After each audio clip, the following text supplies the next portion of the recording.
What's up, everybody? It's Lern from the Rizz Show and KC95, and this is the Let's Go Blues Minute, brought to you by Mid-States Hockey, forging high school hockey legacy. Now here's your host, Jeff Ponder. I'm going to pull a Jim Edmonds here and open the show talking about a text I received from a friend. Mike Burgoyne is not only the title sponsor of Let's Go Blues Radio, which if you're buying or selling a home, check out strikewithmike.com and use a reliable hockey guy to help you through the process, but he is also a good friend and teammate of mine. After last night's debacle, or should I say typical Blues loss at this point, Mike sent me this exact text. I truly think our core is not competitive enough. I do not see them winning anything until they are passed by younger players if they develop or they are gone.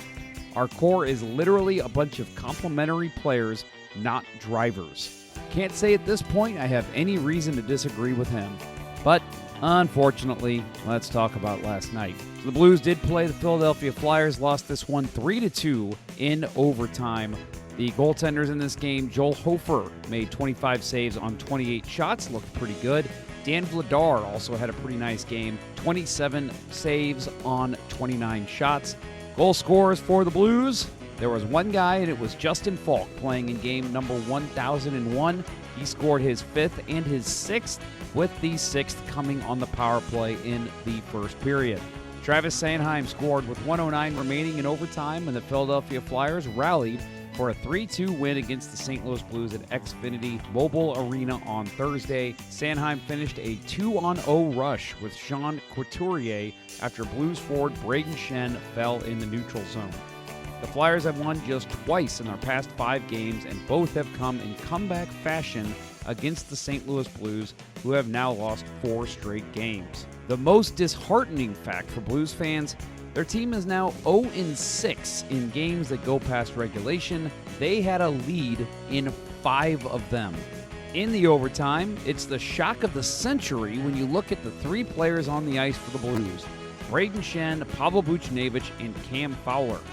These 3 players are already being looked at as having some of the worst contracts in the NHL, with Buchnevich's $8 million per season contract kicking off this season, and Cam Fowler's new contract not even starting until next season. Buchnevich is the most concerning player on the Blues roster, already rivaling Yori Laterra for the worst contract of Doug Armstrong's tenure, and he's only 21 games into it. Let's look a little more into the last few overtimes real quick, shall we? Buchnevich has 5 shifts in the last 2 OTLs, with 2 coming last night and again being on the ice for the game winner for 2 games in a row. He's also accumulated the 5th most time on ice in overtime this season, sitting seconds behind leaders Robert Thomas, Dylan Holloway, Jordan Kyrou, and Philip Broberg with 6:23 in ice time. What his 2 goals, 5 assists, and -12 rating has done to earn that, I will never know.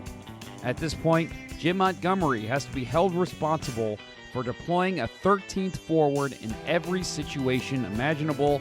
It's laughable to see the amount of ice time this absolute garbage player has received this season. In some good news, forward Jake Neighbours was activated from IR before this game, and he even earned an assist on one of Falk's goals. It was revealed that Neighbours suffered a broken bone in his right leg against Detroit, and he even finished the game and is way ahead of schedule in returning. In order to get Neighbours back, the Blues placed a left wing on waivers. No, it's not the guy it absolutely should be. It's Alexander Texier.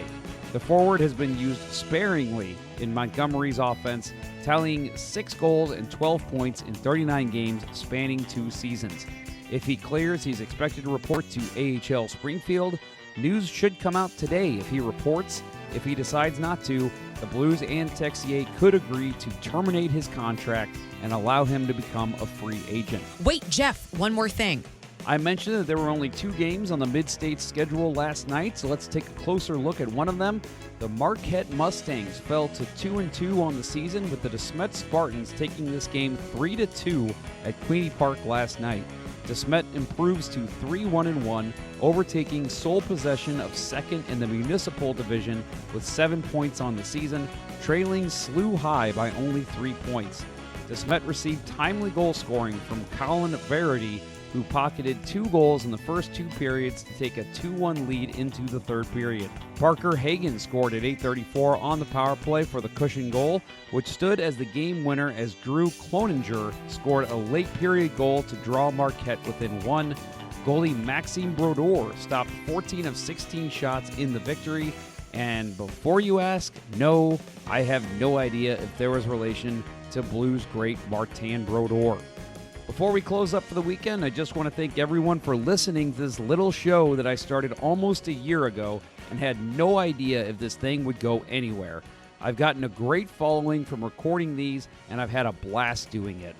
I didn't realize until I was uploading yesterday's show that was the 100th episode of the Let's Go Blues Minute, so I'll pat myself on the back and say that I am likely the only blues podcaster to have 2 shows reach over 100 episodes. Yay me! Also, if you're looking for some fun this Saturday, come out to the Queenie Park roller rink, known as Midwest Sport Hockey, anytime between 11 a.m. and 9:30 p.m. for the annual Stanley Ponder Cup Memorial Tournament, which benefits NMDP, formerly BeTheMatch.com. We honor my late father with an all-day hockey tournament that pits 6 teams against each other in a round-robin tournament style, and we have a large raffle going all day. Prizes include Blues tickets, SLU Billikens tickets, NHL jerseys, a full-size air hockey table, and more. Go to dropinstl.com and find the SPMCT tab in the navigation to learn more. Hopefully, we'll see you there. This was the Let's Go Blues Minute, powered by Mid-States Hockey. Remember to catch Let's Go Blues Radio, the original and longest-running blues hockey podcast, wherever you get your shows, or streamed on YouTube and Facebook weekly. Until next time, weirdos. See ya.